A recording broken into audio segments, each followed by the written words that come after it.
सभी छात्रों को मेरा नमस्कार।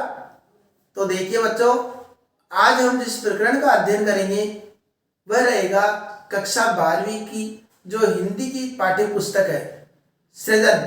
उस सृजन पुस्तक के अंतर्गत बिहारी के जो नीति, भक्ति और श्रृंगार रस के जो दोहे हैं उनका आज हम अध्ययन करेंगे।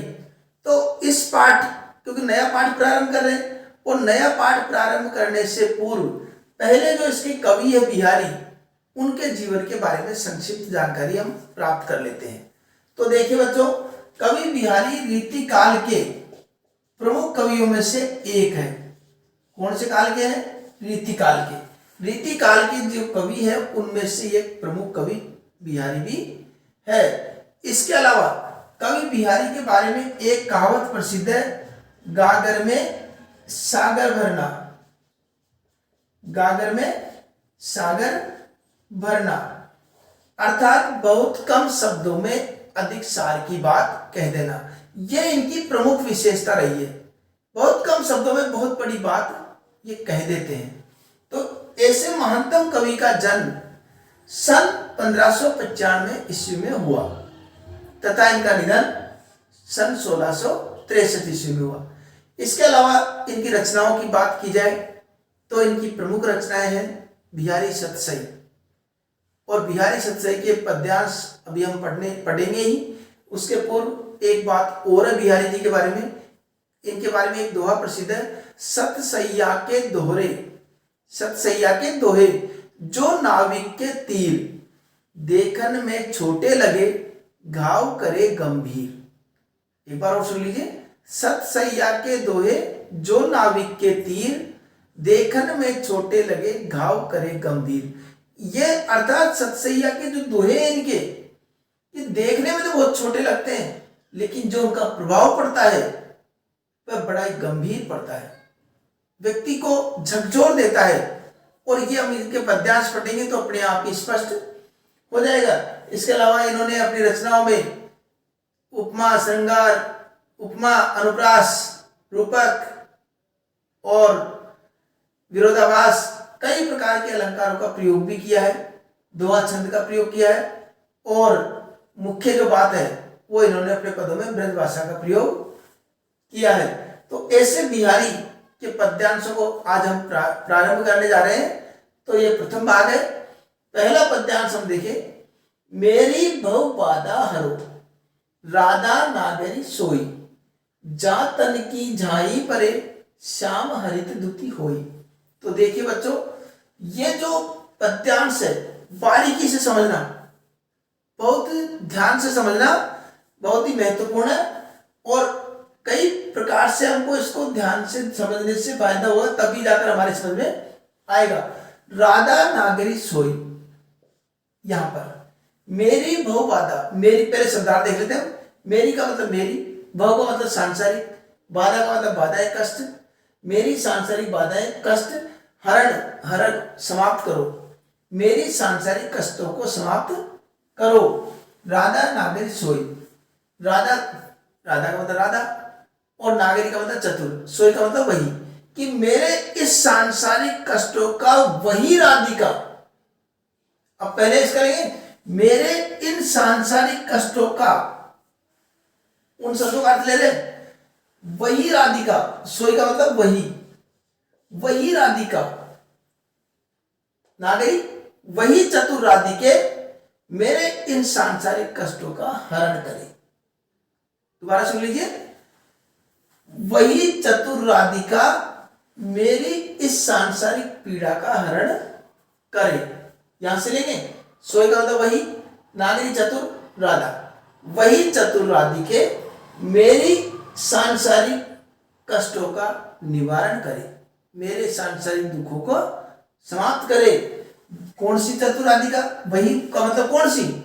ये बात आई, जा तन की झाई परे, जिसके तन की झलक मात्र से, जिसके तन की मतलब शरीर की झलक मात्र से श्याम हरित दुति हुई। श्याम किसके लिए आया? भगवान श्री कृष्ण के। भगवान श्री कृष्ण के मुखमंडल पर हरियाली अर्थात प्रसन्नता की चमक छा जाती हो। वही राधिका, जिनकी झलक मात्र से भगवान श्री कृष्ण के मुखमंडल पर प्रसन्नता छा जाती हो, ऐसी राधिका मेरे सांसारिक कष्टों का निवारण करे। ये भक्ति परक दोहे हैं उनके। तो भक्ति से संबंधित ये पद्यांश है। तो सारांश रूप में हम कह सकते हैं कि कवि राधिका को संबोधित करते हुए कहते हैं कि वही राधिका मेरे सांसारिक कष्टों का निवारण करे, जिसकी झलक मात्र से भगवान श्री कृष्ण के मुखमंडल पर प्रसन्नता छा जाती हो, ऐसी राधिका मेरे कष्टों का निवारण करे। तो ये पहला पद्यांश। अब दूसरा देखते हैं हम। तो पर वारो उर्वशी सुनी राधिके सुजान। अब यहां से अर्थ लेंगे, हे चतुर राधिके सुनो। राधिके का मतलब राधिका राधा, सुजान का मतलब चतुर समझदार। हे चतुर राधिके सुनो, तो पर वारो उर्वशी, मैं तुम पर उर्वशी नामक जो अप्सरा है स्वर्ग की, उसको न्योछावर करता हूं। न्योछावर का मतलब उसको मैं आपके समक्ष बहुत कम आंक करके चलता हूं, बहुत कम समझता हूं, तुच्छ समझता हूं। किसको? उर्वशी अप्सरा। अप्सरा कौन है? ये तीनों लोकों में सबसे सुंदर अप्सरा मानी जाती है उर्वशी। तो उसको भी भगवान जो बिहारी जी है वह इस चतुर राधिका के सामने कुछ नहीं समझते हैं, तुच्छ समझते हैं। ऐसा क्यों अंतर है? क्योंकि उर्वशी भी सुंदर है और राधा भी सुंदर है। फिर इन दोनों में अंतर ऐसा क्या है कि उर्वशी राधा के सामने श्रेष्ठ नहीं है? तो उसका कारण है तू मोहन के उर्वशी, कि हे राधिके तुम भगवान श्री कृष्ण के हृदय में बसी हुई हो। जबकि उर्वशी नामक जो अप्सरा है वह सुंदर हो सकती है, लेकिन वह भगवान श्री कृष्ण के हृदय में बसी हुई नहीं है। यह सबसे बड़ा अंतर है। तो क्या अंतर है? कि तुम भगवान श्री कृष्ण के हृदय में बसी हुई हो। वे उर्वशी समान, उर्वशी समान अर्थात उस उर्वशी अप्सरा के सदृश ही, अर्थात उस उर्वशी अप्सरा के समान ही तुम उसके हृदय में बसी हुई हो। कहने का तात्पर्य यह है कि उनके लिए तो सबसे सुंदर आप ही हो, आप ही उनकी उर्वशी हो और अप्सरा हो। इसलिए मैं उस उर्वशी नामक अप्सरा को आप पर न्योछावर करता हूं। दूसरे अर्थ में भी देखें तो कई बार ये उर्वशी का अर्थ गहना भी ले लेते हैं, जो गले में धारण किया जाता है हृदय पर। तो क्योंकि तुम भगवान श्री कृष्ण के हृदय में बसी हुई हो, उर्वशी गहने के समान तुम उनके हृदय में बसी हुई हो, इस प्रकार का अर्थ ले सकते हैं। तो यहां पर अब जो बात आई है कि देखो उर्वशी, एक बार यहां भी उर्वशी आया, यहां भी उर्वशी आया, शब्द समान है लेकिन अर्थ भिन्न है। और जहां पर शब्द समान हो और अर्थ भिन्न हो, कौन सा अलंकार होता है? वहां होता है यमक अलंकार। कौन सा अलंकार हो गया? यमक अलंकार। ये यमक अलंकार क्यों हुआ, क्या कारण है और क्या क्या विशेषताएं होती है यमक अलंकार की, वो सब आप अलंकार वाले वीडियो जाकर के देखेंगे तो वहां पर आपको सब मिल जाएंगे। तो वहां पर आप अवश्य देखिए। वैसे आई बटन में आपको मिल जाएगा, वहां आई बटन पर भी जाकर के आप इनको पढ़ सकते हैं अलंकारों को। तो यहां पर जो बात कही है, मुख्य क्या बात बताइए कि भगवान श्री कृष्ण मतलब कवि बिहारी ये मानते हैं कि राधिके और उर्वशी दोनों ही इस संसार में सबसे सुंदर है तीनों लोकों में, लेकिन फिर भी राधा उर्वशी से काफी श्रेष्ठ है। क्यों श्रेष्ठ है, महान है?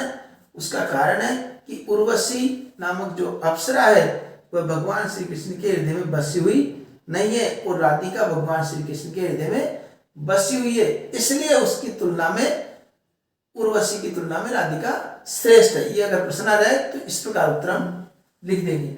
अगला देखिए, बंधु भय का दीन के को तारियो रघुराई, टूटे टूटे फिरतो झूठे विरद कहाई। देखो किस प्रकार की भाषा में उन्होंने भगवान को अपना उद्धार करने के लिए प्रेरित किया है। किस प्रकार की भाषा कि बंधु भय दीन के, हे प्रभु आपके बारे में कहा जाता है कि आप दीन के अर्थात गरीबों के बंधु है, सहायक है, उनकी सहायता करने वाले हैं, ऐसा आपके बारे में सुना है। को तारी और रघुराई, लेकिन हे प्रभु मैं मानता हूं कि आपने किसका उद्धार किया, मैं तो नहीं मानता किसी का उद्धार किया हो। अगर आप दीनों के बंधु होते तो इस संसार में मेरे से बढ़कर दीनहीन और गरीब कौन है जिसको आप छोड़ करके किसका उद्धार कर रहे हो। अगर सभी दीनों का आप उद्धार करने वाले होते तो मेरा भी उद्धार अब तक हो चुका होता, मेरा भी उद्धार अब तक हो चुका होता। अब मेरा उद्धार नहीं हुआ, इसका मतलब मैं तो यही मानता हूं कि आप टूटे टूटे फिरत हो, केवल आप इतराते इतराते फिरते हो कि मैं गरीबों का उद्धार करने वाला हूं। झूठे विरध का है और झूठे ही अपना यशगान करते हो। मैं एक बार और देख लीजिए, बंधु भय का दीन के, हे प्रभु आपके बारे में कहा जाता है कि आप दीनों के बंधु हैं, लेकिन को तारी और रघुराई, हे प्रभु आप ही बताइए आपने किसका उद्धार किया है। कहने का मतलब क्या है कि अगर आप उद्धार करते गरीबों का दीनों इनों का करते तो मेरा भी उद्धार हो चुका होता, क्योंकि संसार में मेरे से बड़ा दीनहीन और गरीब कोई नहीं है। मुझे तो ऐसा लगता है कि टूटे टूटे फिरत हो, क्योंकि आप व्यर्थ में ही इतराते फिरते हो। इतराते बोलते हो, समझते कि क्यों इतरा रहा है, ज्यादा इतरा रहा है, कि मतलब गर्व करते हो, अहंकार करते हो, उस प्रकार के शब्दों के लिए इतराना प्रयोग। तो व्यर्थ में इतराते फिरते हो, झूठे विरध का है और झूठा ही अपना स्नान करते हो, ऐसा नहीं है। तो ये क्या, जैसे बात आई थी ना, घाव करे गंभीर देखने में छोटे लगे घाव करे गंभीर, जो पद्यांश के बारे में कहा जाता है वही बात सिद्ध कर रहे हैं कि कितने सहज भाषा में इन्होंने कितने चुभने वाली बात कह दी। ये डायरेक्ट सीधे ये भी कह सकते थे कि प्रभु मेरा उद्धार कीजिए, मैं गरीब हूं, दीनहीन हूं।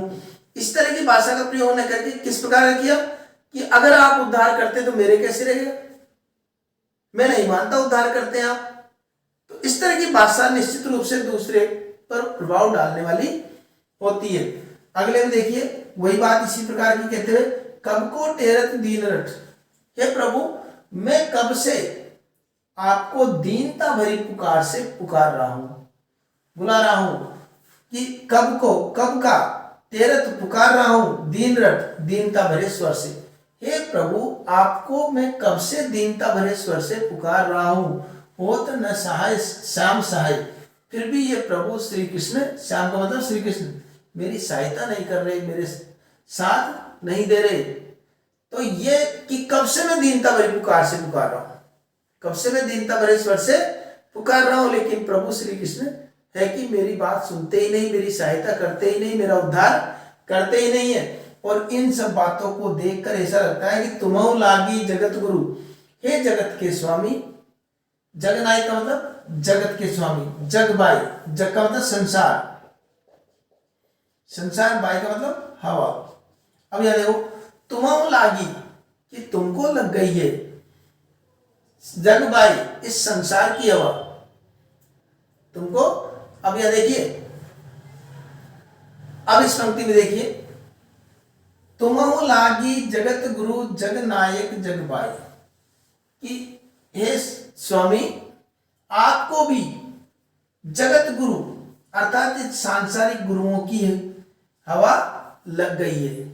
तो यहां पर जगनायक का मतलब हो गया ईश्वर, ईश्वर को संबोधित करते हुए कहते हैं कि हे प्रभु आपको भी इन सांसारिक गुरु, जगत गुरु का मतलब सांसारिक गुरुओं की हवा लग गई है, इस संसार में आपको भी सांसारिक गुरुओं की हवा लग गई है। ऐसा क्यों कहा कवि ने भगवान के लिए?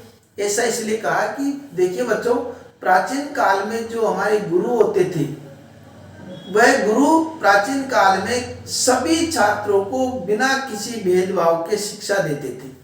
वह गरीब और अमीर इस प्रकार का कोई भेदभाव किसी में भी नहीं करते थे। लेकिन आज के सांसारिक जो गुरु है उनकी स्थिति थोड़ी बदल गई है।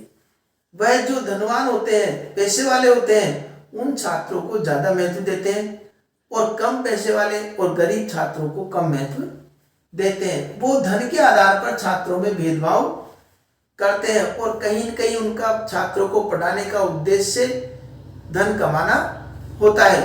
तो इसी प्रकार की बात उनके लिए प्रयोग की भगवान के लिए कि आपको भी उन सांसारिक गुरुओं की हवा लग गई। इसलिए तो कब से मैं दीनता भरी पुकार से पुकार रहा हूं, आपको दीनता भरे स्वर से पुकार रहा हूं, लेकिन आप मेरी पुकार सुनी नहीं। कारण क्या है? मैं गरीब हूं, मैं दीन हूं, हीन हूं, इसलिए आप मेरी पुकार नहीं सुन रहे। अगर पैसे वाला होता या संपन्न होता तो आप मेरी पुकार सुन लेते, क्योंकि आप भी जो है संपन्न और पैसे वाले उनकी जल्दी पुकार सुनते हैं, ऐसा मुझे प्रतीत हो रहा है। तो इस तरह की जो बातें कही है, ये भी वही घाव करने गंभीर वाली बात हो जाती है कि बिहारी ने इसमें भी जो बड़े रहस्य की, गागर में सागर बनना, छोटी सी बात में बहुत बड़ी बात कह दी है। तो ये हमने ये पद्यांशों के भावार्थ समझे। अब इनकी जो व्याख्या है, अगर पूछते हैं प्रश्न व्याख्या का भी तुम्हें प्रश्न आता है, तो उसको किस प्रकार करना है हमको, वह देख लीजिए एक बार। तो उसको हम किस प्रकार करेंगे वह हम समझ लेते हैं एक बार। तो देखिए, पहले हमको प्रसंग लिखना होगा। प्रसंग में जिस तरह की भाषा हम लिखते आ रहे हैं उसी तरह की भाषा हमको लिखनी है। प्रस्तुत पद्यांश हमारी पाठ्य पुस्तक कौन सी? हमारी पाठ्य पुस्तक सृजन के अंतर्गत रीतिकालीन कवि बिहारी द्वारा रचित पदों से अवतरित है। ठीक है। अब इसमें जो पद्यांश हमको दिया जाए उसका हमको इसमें वो एक पंक्ति लिख देनी। किसका वर्णन? जैसे बंधु भय दीन के, तो यहां पर कवि ने प्रभु से अपने उद्धार की बात कही है। पहला आ जाए तो राधिका से अपने सांसारिक कष्टों के निवारण की बात कही है। इस प्रकार जो भी पद्यांश है सबके अलग अलग भाव है, उस हिसाब से एक पंक्ति हम उसके बारे में लिख देंगे। फिर व्याख्या हमने जैसे बताई है वैसे कर ही देंगे। विशेष की बात रही तो विशेष के अंतर्गत हम इसके विशेष में लिखेंगे पहला ब्रजभाषा का प्रयोग, इसी के नीचे दूसरा लिख देंगे। छंद कौन सा बताया था? दोहा छंद। वैसे तो छंद आपके पाठ्यक्रम में है नहीं अनिवार्य हिंदी में, फिर भी कईयों के मन में अगर आए कि छंद होते क्या है, ये किस प्रकार का लगते हैं, मात्राएं किस प्रकार लगती है, तो छंद वाले वीडियो आप देख सकते हैं। तो दोहा छंद का प्रयोग, दोहा छंद के पश्चात यहां पर अब जो बात आई है जैसे उर्वशी, उर्वशी शब्द है ना, तो कौन सा अलंकार हो गया? यमक अलंकार। यमक अलंकार के अलावा अनुप्रास का भी प्रयोग किया है। दोनों अलंकारों का प्रयोग हुआ है, तो एक बार लिखते हैं यमक व अनुप्रास अलंकार का प्रयोग। ठीक है, यहां तक बात आ गई समझ में।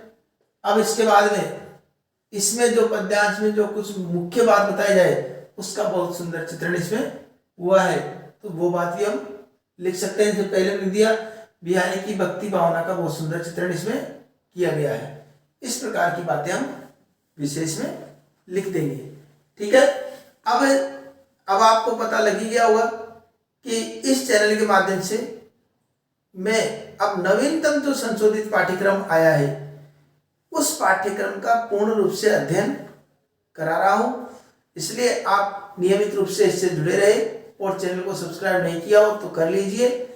और आने वाले भाग में हम बिहारी के और पद्यांशों का अध्ययन करेंगे। तो मिलते हैं अगले भाग में, तब तक के लिए धन्यवाद।